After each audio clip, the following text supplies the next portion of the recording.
It's Friday. We're live. It's the Thinking on Paper Book Club. I'm Mark. I've got an echo. Give me a second. You sound great on my side. My name's Jeremy. I'm the other half of Thinking on Paper. We read books, we push them around together, and we try to understand them as best we can. This one's a doozy. We've been at it. This is the last. Is this part 4, Mark? Is that where we're at? We're on part 4 of Karen Howe's Empire of A, the last part, and the antidote to the mysticism and mirage of AI hype is to teach people about how AI works, about its strengths and its shortcomings, about the systems that shape its development, about the worldviews and fallibility of the people and companies developing these technologies. As Joseph Weizenbaum, MIT professor and inventor of the ELIZA chatbot, said in the 1960s, once a particular program is unmasked, once its inner workings are explained in language sufficiently plain to induce understanding, its magic crumbles away. I hope this book is just one offering to help induce understanding. Thinking on Paper is your second way to induce this understanding. Jeremy. Well, first of all, I'm gonna go on a small little soapbox there with that comment. The more you unpack and you understand the technical building blocks of something, the less likely you are to perceive it as magic. This goes along the lines of seemingly conscious AIs and all of these folks, and we'll get to this in this chapter. These people trying to figure out how to create emotional inflection in voice chatbots, in order to do the exact opposite of that. So there are forces trying to insert fake humanity into technical things for nefarious reasons, and while there are others trying to break things down into, hey, this isn't what it seems to be as a human. So, but on that, I kind of agree, but then learning about Sam Altman and Ilya and Brockman and all of these characters in OpenAI who understand better than almost anybody in the world about what happens to this technology, what goes on under the hood. And I have the impression that they believe it's still magic. Well, no, I think the idea is outward messaging is still magic because they're building this. We'll allude to this in the Empire, the how to build an empire thing in one of the last chapters of the epilogue, but that's how you start. You rally someone around this big ambitious thing, you get people excited about it, and you use that. I think that outward messaging is being used for excitement, in my opinion. So okay, right, well put. So whenever I think of magic and technology, who was it who said any technology indistinguishable from magic? No, indistinguishable. What was the quote, that very famous quote? Oh, that wasn't Arthur C. Clarke, was it? Is that Arthur C. Clarke? Any technology indistinguishable from magic is no. No, maybe not. Okay, let's. Right. All right. What are we going to do today? Let's set the stage real quick as we go in, and I think it's chapter 15. I want to remind everybody as we go through this that these are the actions and doings within a $500 billion company with a B. 500 billion. As I was reading chapter 15, I was like, yep, this isn't a couple of folks in like a frat house who haven't figured out how to be responsible people yet. This is the inner workings of arguably the largest company in the world, surrounding a technology that could change the face of the world. And it's like, wow, that's some of the smartest people in the world. It's it's mind-boggling. But Mark, you had a great idea to the structure of this, because in these last couple of chapters, there's a lot of dates, there's a lot of people kind of weaving in and out. There's a lot of we're bouncing back and forth a little bit too. Like we alluded to this earlier in the book. You had mentioned there was there's just a feel of, hey, we're in this timeline, and then we bounce back to this timeline, we bounce back to this timeline. So you had a great idea of kind of casting and getting us all centered around, like, let's really run through the timeline as we learned in this book, and then we can kind of unpack these last few chapters. I think it's a great idea. Yep, the story of Sam Altman and OpenAI in chronological order, including when the big names that came into OpenAI and left, the controversy, the updates, the products, and the nefarious dark offenses to humanity. Just to give the listener who is not a reader of Empire a clue of where we're going, the later chapters are called The Gambit, Cloak-and-Dagger, Reckoning, and A Formula for Empire. To give you an idea, it's like a chess game. It's very the internal motives of the big names and the big players in OpenAI is Gambit. It's the opening, it's the chess moves, it's the strategy, it's the subterfuge, it's the military precision, it's putting your men in places where they can get taken, and it's very childlike. But let's start. The year is 2005. Sam Altman is at Stanford University. What do you think he's like as a first-year student at Stanford, Jeremy? How do you imagine the first-year freshman Sam Altman? Oh man, I don't know. I don't know how I would describe. Obviously he's got a lot of charisma, right? So he's probably leaning into that charisma. He's probably a curious dude, right? So he's you know trying to figure out a bunch of stuff. This he co-founds this thing called Looped, right? Yep, that's his first. LOOPT. Yep, his first First company, startup, 2005, YC backed by backed. YC backed. Yep, exactly, and it was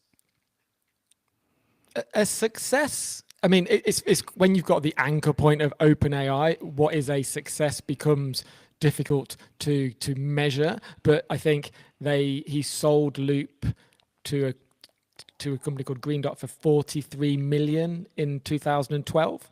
So a success by normal, regular standards, perhaps, but not by big tech in Silicon Valley.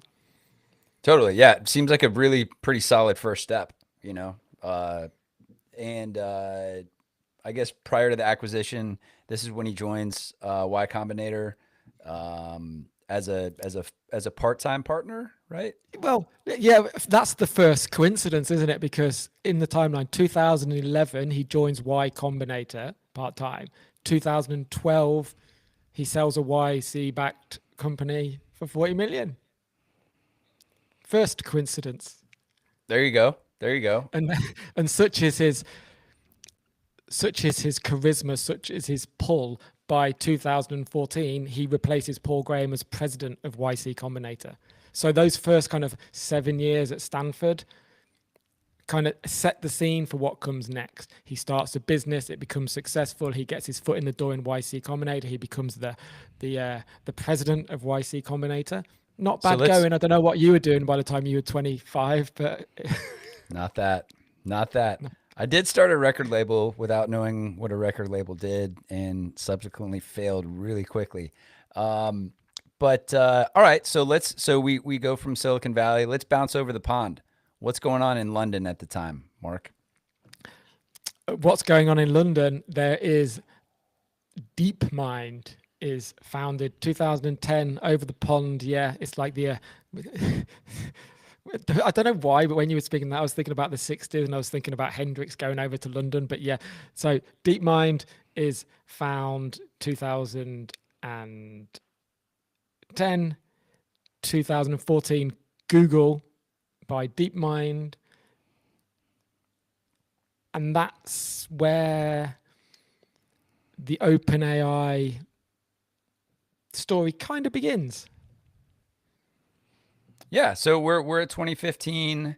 The idea of OpenAI, it's hey, let's make this nonprofit thing. There's this great technology that's going to change the world. We need to do it very carefully. We need to make sure it's hyper aligned with what's best for humanity. Research, and this was a great quote from one of the chapters. What was it? Science is a hold on, give me 2 seconds because this is very applicable to what we're talking about. Science is a process of consensus building. Research is science, and as we see down the road with all of this, is OpenAI really conducting research, or are they just in product development, right? So let's come back to that.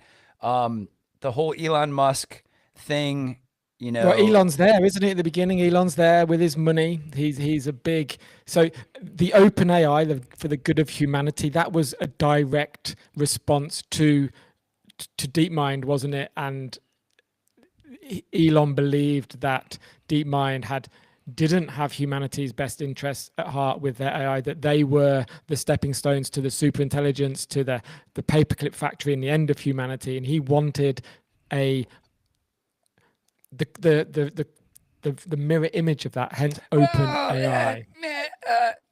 Like, let me ask you this. Like, here's the thing: was it,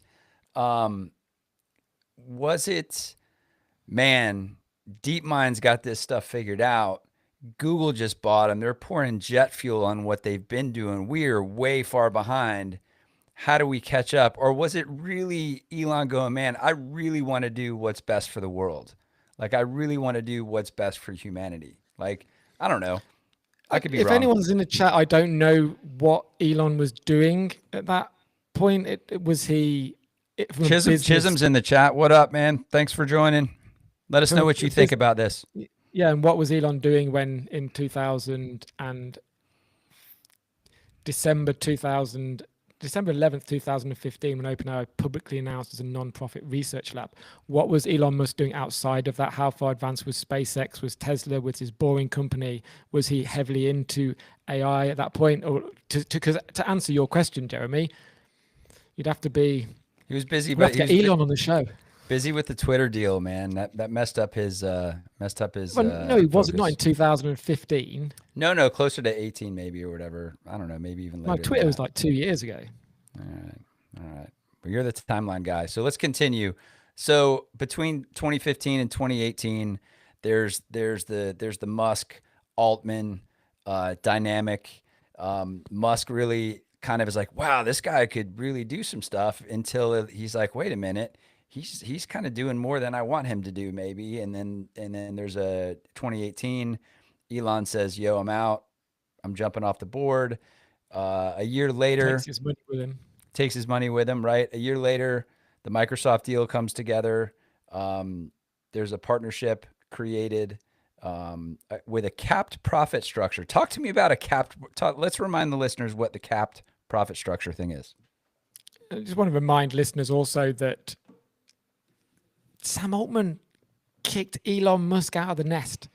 I think whatever the reason was, Elon Musk, the biggest ego in the world of technology, left OpenAI because he couldn't take the pace, could he? Couldn't compete in the clash of egos. Woo! His was not as big as Sam Altman, or the power, whatever happened. It's very telling. The capped structure, I don't remember this. This is kind of the in between of what's best for the world and what's best for the company. It's kind of like, hey, we're going to do this thing. It's still going to be kind of open, but we're going to only allow us to make a certain amount of money on it. Was it 100x? Was it or something? The capped profit. Yeah, I don't recall the details. But this is where it really gets interesting. So Microsoft, opens the coffers, dumps in $1 billion in July 22nd, 2019. Yeah. Conveniently, Azure becomes this great landing spot. Conveniently, hey, I've got all these servers over here. Do you want to just put your stuff over there? And then from a business sense, that makes sense. Okay, we'll give you $1 billion. Yeah, we're the exclusive cloud provider. Right. And then all right. So now as the product releases kind of come out, right? As they start figuring out the particular releases, GPT-2 is announced on Valentine's Day. What a sweet little announcement. I wonder if it had any of the horniness of version 4.0. Did you watch that? So listen, I'm gonna pull back just a touch on that. So there was a Daily Show clip related to one of the Daily Show anchors talking about the Omni release, ChatGPT 4, Omni or whatever it was. how it's super flirty and all of that kind of stuff. I just watched it a second ago because that's why it's in my head. But anyway, Oh, that was getting with the ahead of the game. Scarlett Johansson's voice, although it wasn't Scarlett Johansson's voice, but was sounding Damn close. like. Damn close. I bet you that Valentine's Day release of GPT-2, I bet in the demo they got it to write some corny Valentine's poems. Violets are red, roses are blue. Complete this line, Chat GPT-2. Yep. So as we Wow. get through to, let's see. Yeah, run through it. So we're in 2019, moving to 2020. What's happening as we move into 2020? Well, it's quite a fast release of products. So obviously, for the Yeah. good of humanity, this isn't about scaling and products and commercializing the technology. Or safety. Obviously, What about safety reviews, Mark? well, Should we it's do any very safety quick. reviews? So February 14th, ChatGPT-2, November the 5th, 2019, a full GPT-2, 1.5 billion parameters is released. May 28th, the following year, they release a paper. Then June that year, Open API beta begins. The following January, you get the first DALL-E. In Yeah, so the 2021 API release was big, right? It's basically yeah, everyone could connect into this model and do what they want to do with it. That was a big thing. Yep. that was a big thing. So big that Dario Modi and his sister left. So there was the big conflict in what he thought needed to be put in place from a safety protocol review perspective. But hey, remember the race is throw a bunch of GPUs, throw more data. Let's beat all the other folks out there, and you do that by releasing products faster than a safety review will allow. And I did a little bit of research. I'm not a safety tech safety guy, but I did just some quick research and when they allowed the safety reviews early on, it was only a couple of weeks. Where this is not just a test where you just push the safety test button and it tests the model and the responses. It's like a 2, 3, 4, 5, 6 month endeavor to really truly test that. So Amade at that point was like, yo, I probably can't be part of this. I need to bounce. It's not working. I think that we learned in the last part as well that Anthropic, there was some interesting side stories. There's always interesting side stories with all of these people because they have so many fingers in so many amazingly big pies. So Anthropic got a 500 million investment from Sam Bankman-Fried and FTX, Yep. and we all know what happened there. So he wasn't as clean and as noble as perhaps he might seem. Anthropic has, to a certain extent, mirrored the OpenAI playbook in terms of commercialization. I don't see they're doing too much different. Maybe that Dario can come on thinking on paper and tell us differently. We'd love to hear that. I don't know why, but for some reason I'm slightly more drawn to using Claude than GPT or ChatGPT whenever I don't really use ChatGPT at all. I'm I always jump into Claude whenever I want to mess around with stuff. I don't know why. Could be a part of all of this stuff.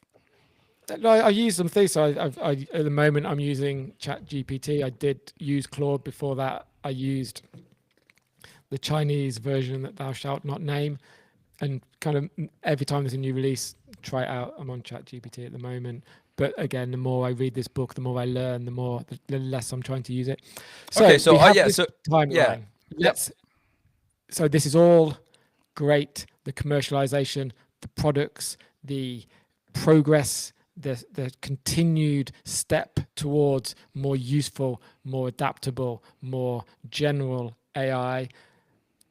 But as we learn in the empire of AI, it's not all so innocent, is it? Because this is when we get the first reports of the outsourcing of the human reinforcement learning, the human reinforcement learning that was necessary to remove all of the hate, racist, xenophobic, sexist content that is on the internet.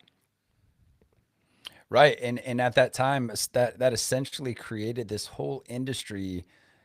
Well, not created the whole industry, but maybe morphed and accelerated that whole industry of what they call data annotation. It sounds it sounds really innocent. Oh, data annotation. That means like you're messing with data, you're putting it in categories, you're maybe tagging it. Okay, cool. We're trying to figure out what this giant pile of ones and zeros actually is. But man, like behind the scenes of that, which we found out, and I actually didn't really know much about, right? Like we don't like the pieces that build stuff like this that you don't hear about. The effects on other people are massive, right?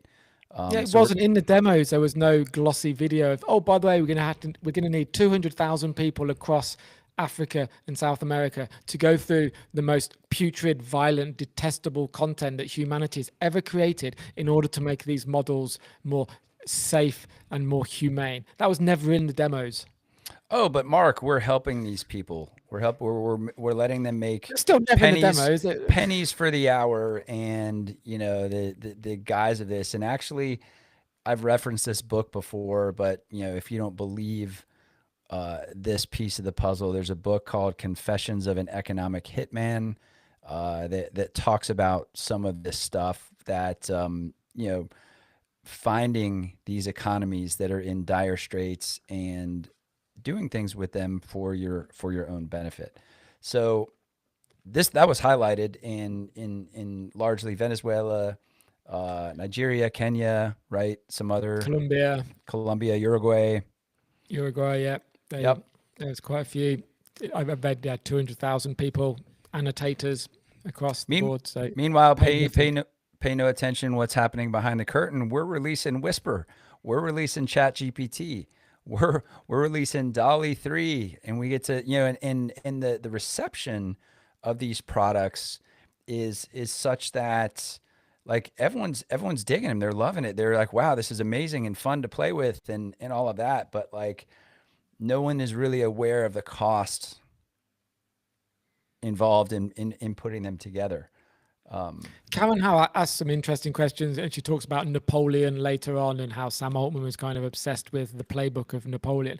And when you say it out loud, it seems like I find it's difficult for me to wrestle with this. It's like, why don't you, if you're a $1 billion, soon to be $1 trillion company, why do you not pay a livable salary? Why do you have to outsource and pay 0.1 cents an hour? Why, if you're a $1 billion company, can you not pay your workers more? Why do they have to outsource it to Africa and South America? It's a great question. I mean, the only thing, and this is, I'm just speculating, but the only thing is the desire to keep more of that, Keep more of the pie. but buy GPUs with it. It's like, yeah, it's doing things one way, the right way, or doing things in the mode of scale, which we're actually starting to figure out. The scale equation isn't necessarily the best way to move forward. I think Karen Howe alludes in the book and in previous chapters, not just in this fourth part, that using the data a little bit more efficiently by changing where you're pushing compute resources in. And there's this idea of pushing compute more towards the inference side rather than the training side to make these models a little bit more efficient as to how they pull stuff together. So the rules of the race maybe are changing. So we're in 2023, 2022, 2023. Let's continue this. Well, it all kind of leads up to November 2023. So all of this, the blip. Well, the blip that they call it, which is Sam Altman is sacked for a second. For a day, November 17th, the board ousts Sam Altman and Myra Murati is named interim CEO. The later chapters of part 3 essentially outline in detail the cloak and daggers, the gambits that led to that. Essentially, in short, the board didn't trust Sam Altman to deliver on his promises, and in a power grab, he was ousted But like all badly organized power grabs, they underestimated the influence of Sam Altman. They underestimated the support that he had, the power, the influence. They underestimated him, and they backtracked. And literally, was it the next day? No, okay, he was sacked on the 17th. On November the 22nd, he was reinstated. It's quick. Yeah, there were a lot of dynamics involved with that Yes. that whole thing. It was definitely read like a freaking drama, back and forth, rather than this, organized organization, company, that sort of thing. But humans are always at the center of whatever it is, and humans have innate challenges with dealing with other humans. Do you think they learned their lesson after the blip? Well, no, there was an interesting point that Karen Howe says in the back of the book that, post blip and post, what do they call it? The omni crisis, which we'll get to, I guess. Yeah. The omni crisis, post blip, post omni crisis. There was a great opportunity. Karen said this in the last chapter, great opportunity to kind of reset and own some stuff and kind of say, man, hey guys, listen, we've done some really jacked up stuff. We haven't been very organized. We haven't really invested in safety. We need to change the game. Here's what we're going to do moving forward. Like there was an ownership moment, wasn't there? That would have changed things, I think, for the better potentially. But hey, you consider that, but then you get your daily report and you go, yo, we're worth 500 billion. Why do I have to own anything?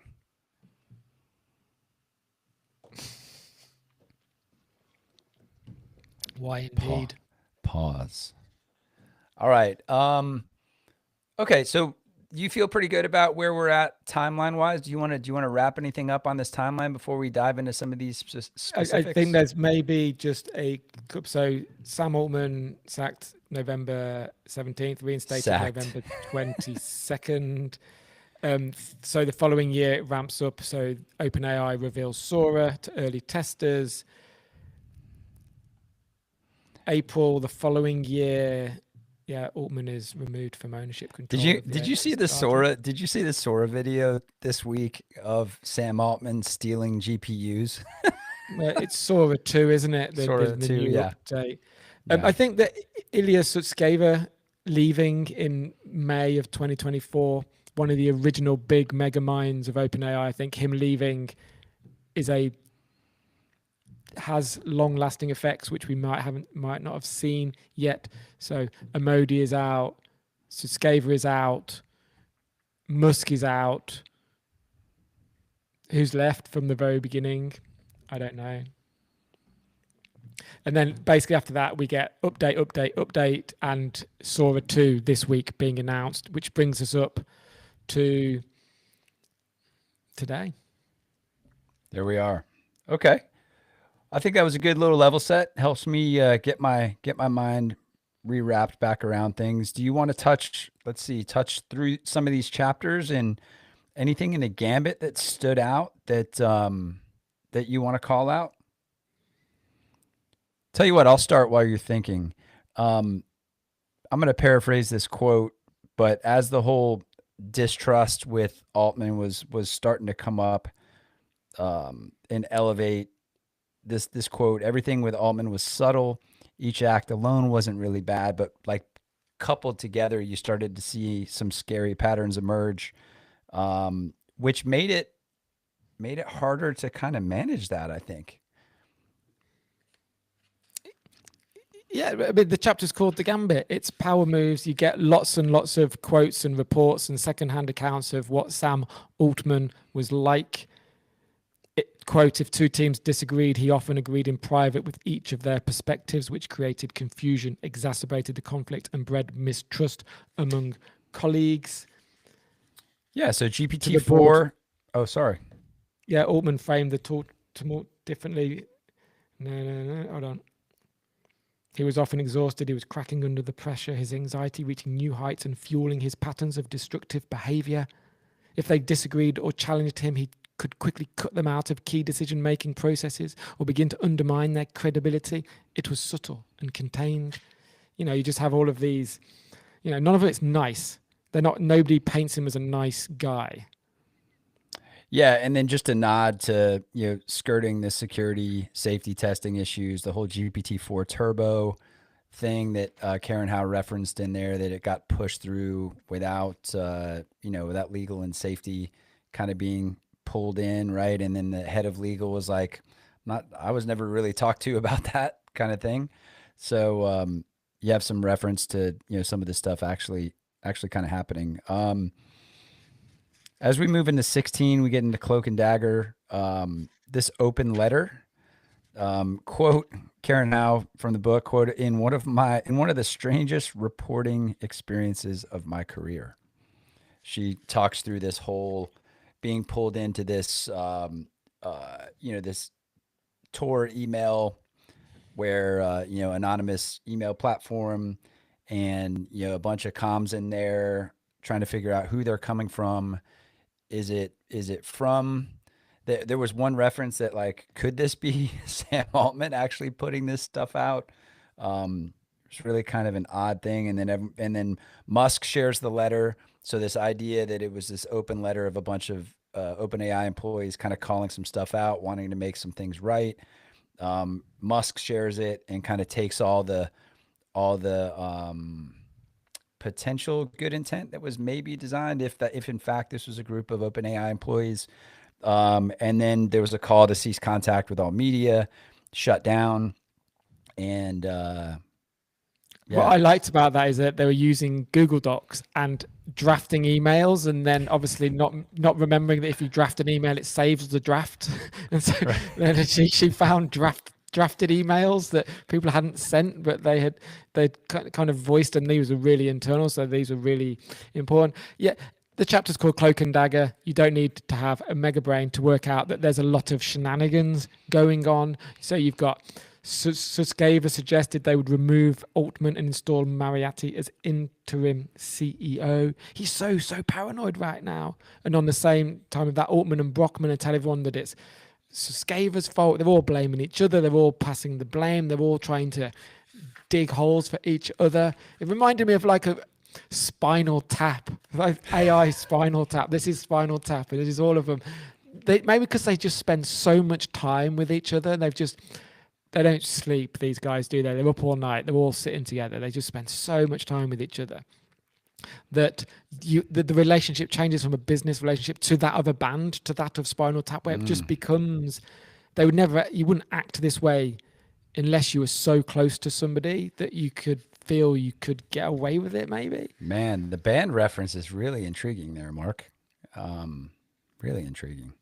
Can we use Sora 2 to remake This is Spinal Tap with This is Spinal AI or something, and we can get them all in a band together? Well, either way, Sam by Altman this have to be the singer, obviously. Either way, by this point, the amp is definitely cranked to 11 and beyond. The tail end of chapter 16, I had a note in here, and I alluded to this already. The quote, "Science is a process of consensus building."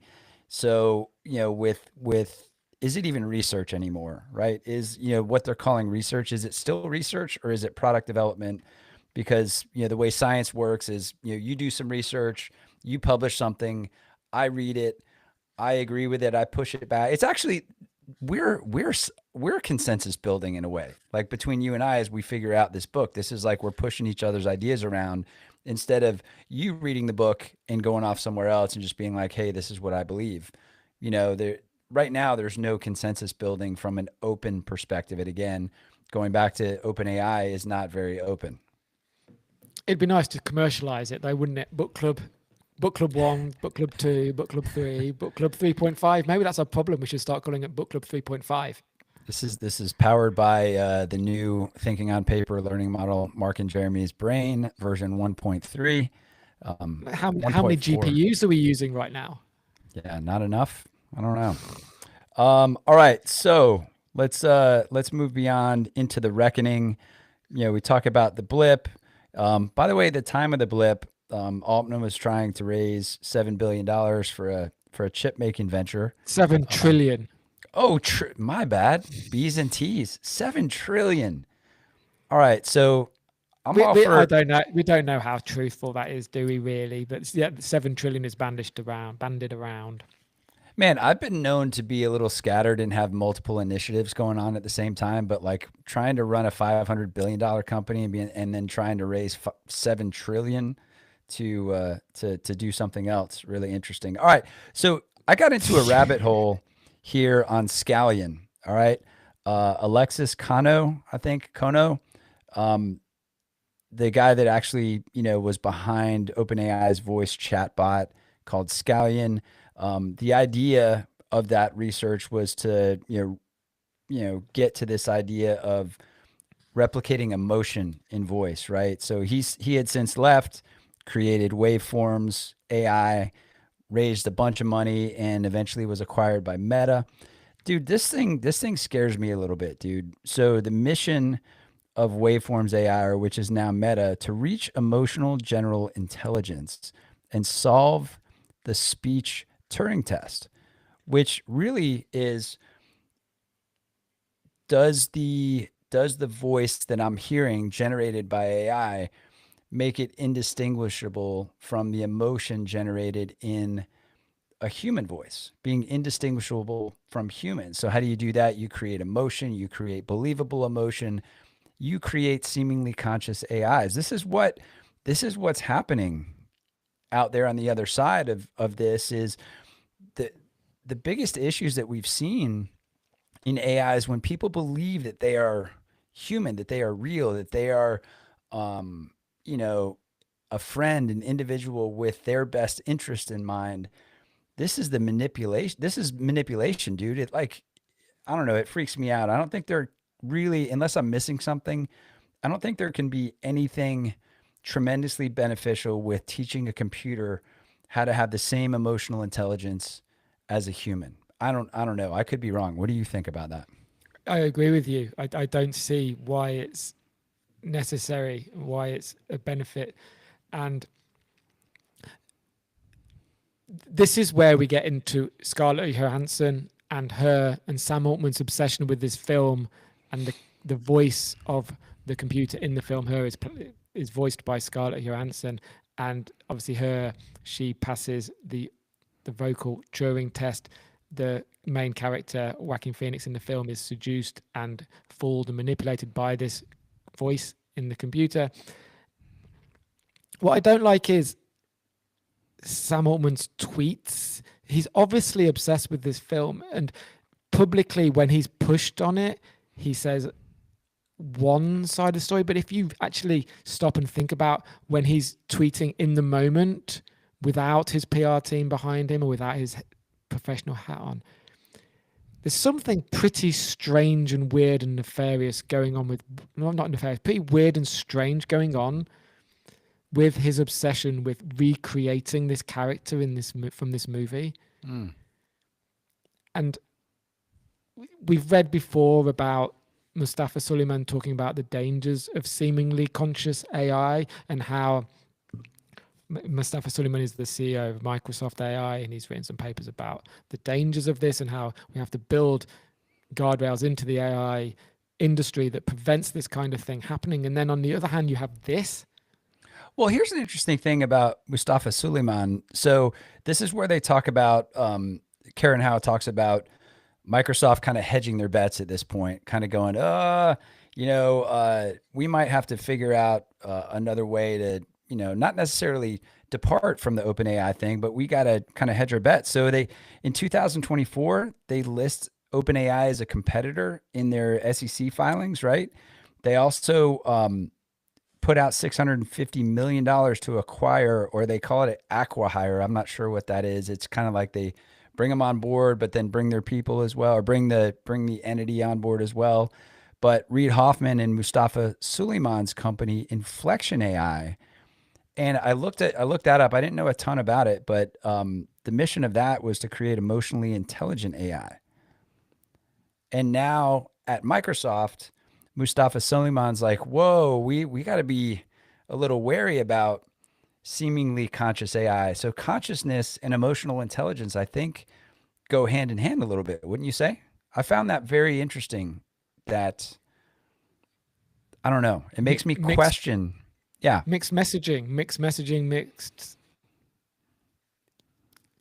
Yeah. mixed theories of where they want this to go. 2024 is an interesting year, wasn't it? Because Altman's reinstated and he goes on the media podcasting trail, and he appears on a few podcasts. In March, he appears on the Lex Friedman podcast, and he starts talking about AGI and, quote, the road to AGI should be a giant power struggle. Well, not should. I expect that to be the case. Then the corners of his mouth drifted upwards to a dastardly smile, I guess that is. But at this point, it feels like something that was in the past. Now it's like we're just back to working on the mission. What's that mission? Humanity? AGI? We have a mission. And and then so he goes on another podcast, the 20VC podcast, the following month. Yep. Quote, when we just do our fundamental job because we have a mission, we're going to steamroll you to other AI startups. So back to the earlier mission. Hey, look, this OpenAI, we're going to do all this together. It's going to be good. If anyone else gets there first, we're going to lean into that. Very counter to some of this messaging. What do you think of this quote? It feels to me like we just stumbled on a new fact of nature or science or whatever you want to call it, which is like we can create. You can. I don't believe this literally, but it's like a spiritual point. Intelligence is just the emergent property of matter, and that's like a rule of physics or something. No, that was that. I immediately was like, oh, Napoleon playbook. Get him around something big. Get the rallying cry around something big, something large, and say that's where we're headed, and we have to get there because it's that important. That kind of language is like, yeah, wow. Misleadingly vague as well, like Napoleon, like be kind of a little bit vague. So grandiose narratives, but with lacking detail. It's like a rule of physics or something. Or something. Man, but it's also all right. So it's easy to pick apart these little snippets and comments out of the context of the larger conversation, right? That is definitely a yanked out quote from a larger discussion, but still, like, no matter the context, that's pretty interesting. So we also hear from a couple of other OpenAI employees in here that aren't named, that now they're this internal rationalization is happening, right, within the company, going, hey guys, the public doesn't have this stuff right. We're right. The public is wrong. Stay the course. And there's kind of that mantra getting beaten within the company.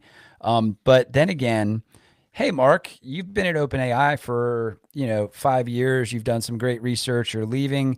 Hey, man, remember that lifelong non-disparaging agreement that you signed.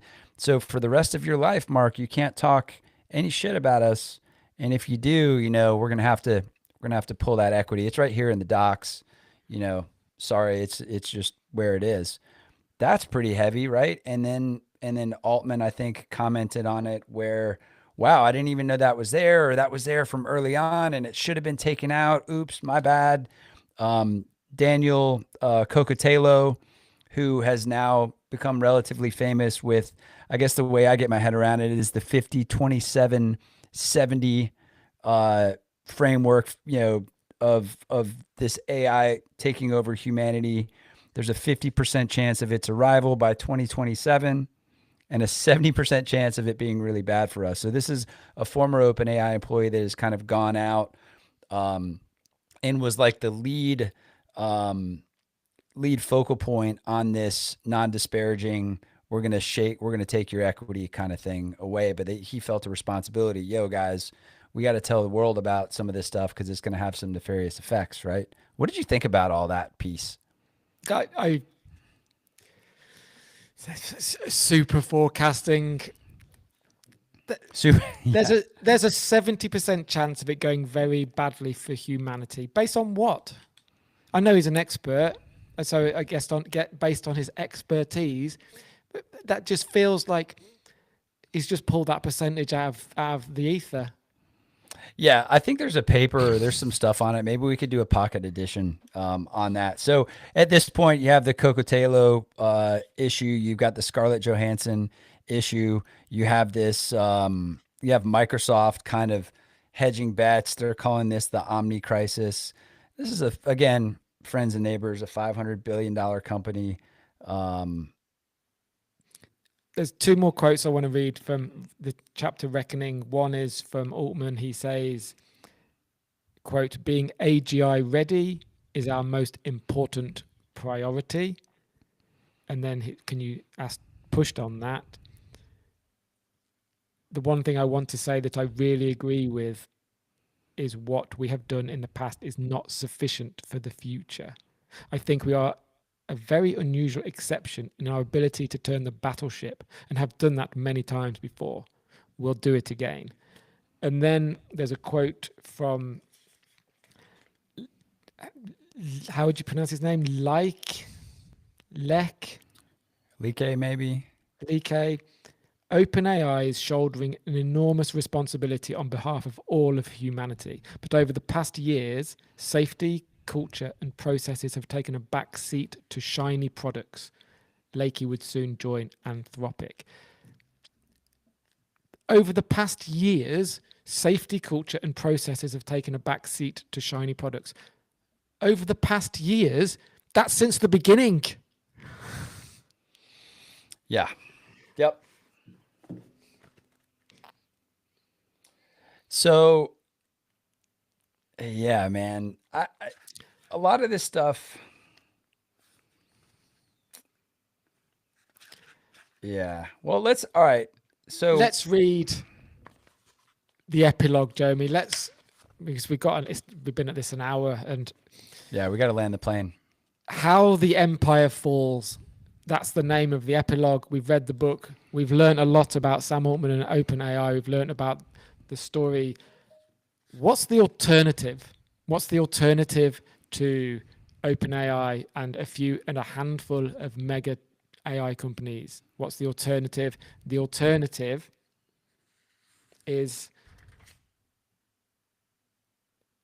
smaller, nuanced language models for a specific task. You don't need modular language models that do everything. And then, well, there was a great example of the, kind of reinstituting or creating a model to keep the Maori language alive, right?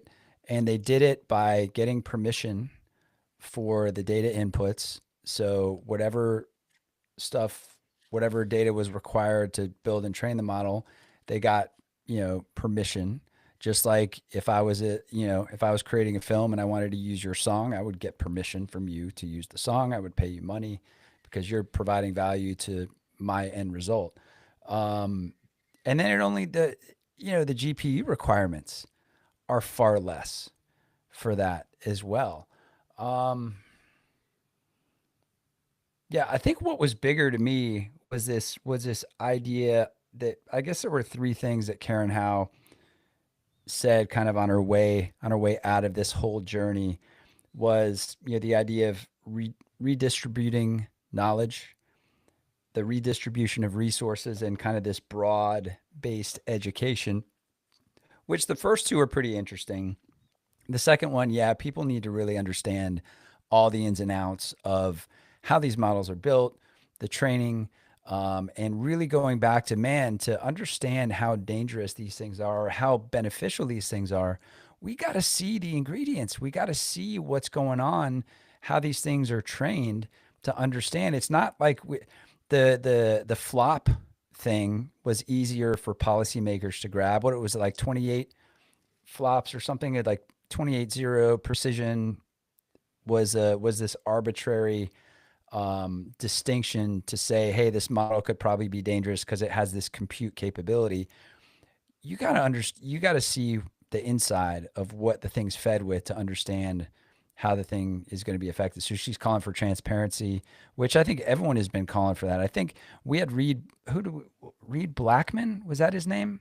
Yeah. The AI ethicist, one of our like earliest shows, I think like show number 15 or something like that, where he called for the idea of transparency and some of those things too. Um, How do how did you, you make that work? How do you make them transparent? I mean, if we've learned anything from this book, it's that's not going to happen.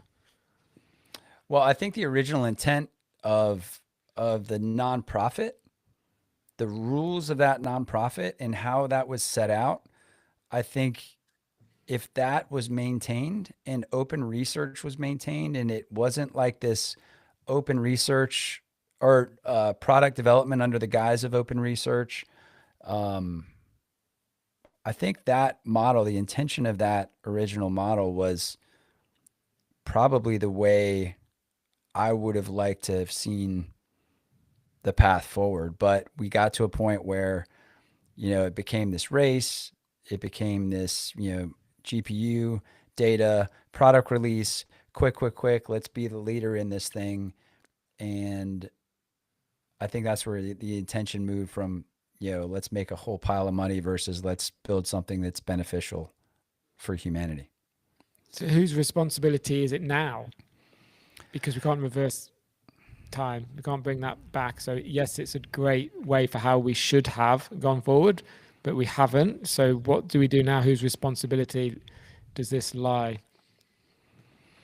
Yeah, a lot of people, there's a lot of ways you can unpack that. I think that's another hour-long discussion, but it's like, is it a government entity? Is it a global entity? Is it a independent working group? You have things like IEEE that create standards for electronics. You have ANSI that creates standards for a whole bunch of stuff. Figure there was, I don't know. It's a difficult challenge, man. It's a really difficult challenge. I'd love to let's talk to some people who might know that or who might understand a way to do it and take the steps to get there, but it's not going to happen quickly. And this ship that he talks about turning is already piling straight ahead. Is this book a warning? I think so. I think it's an awareness. I think it's an awareness of the whole picture of what's happening, where a lot of people are like, oh, I'm going to type something in and, make an avocado chair. Yeah, that's fun. Like, it's fun to like mess around and create and use new tools to be creative and that sort of thing. But the awareness of that capability is built on stealing from other people rather than getting permission to build this tool and have your okay with it. But every product release, every convenience, every ability that it gives us to do something unique, we tend to forget about some of the stuff on the back end. And I'm not saying that the AI is bad necessarily. Like, the idea of the technology and what you can do with it is pretty interesting. But like, man, there are so many things that are troubling about it as well. Every action has an equal and opposite reaction. For this book touches, I found this little end sums up the book and where we are quite well. This book touches on 3 different axes of power: knowledge, resources, and influence. As it stands, OpenAI and its competitor empires have control of each of them. Through centralizing talent, eroding open science, and sealing their models from public scrutiny, they control knowledge production. Through hoarding, funding, data, labor, compute, energy, and land, they control and diminish other people's resources. Through creating and reinforcing ideologies and producing wildly popular demonstrations that captivate global imagination, they command far-reaching influence. Each of these reinforces the other. Controlling knowledge production fuels influence. Growing influence accumulates resources. Amassing resources secures knowledge production. And then they wrap it up and they sell it back to you. There you have it. I do not have your optimism Jeremy. I do not hold the same. I do not give them any leeway because they're playing with people's minds. They're playing with lives. They're playing with economies. They're playing with what comes next. And I don't think that we should give them the benefit of the doubt because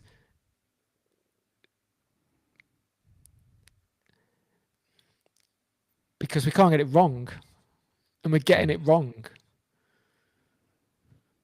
A lot to think about. Karen Howe, thanks for writing such a great book. We're thankful to have unpacked it. Drop us questions. Let us know what you're thinking. Let us know how you're feeling about this stuff. What is it? hello@thinkingonpaper.xyz if you want to drop us a line. Let's continue the dialogue. Let's keep exploring. That's Mark. I'm Jeremy.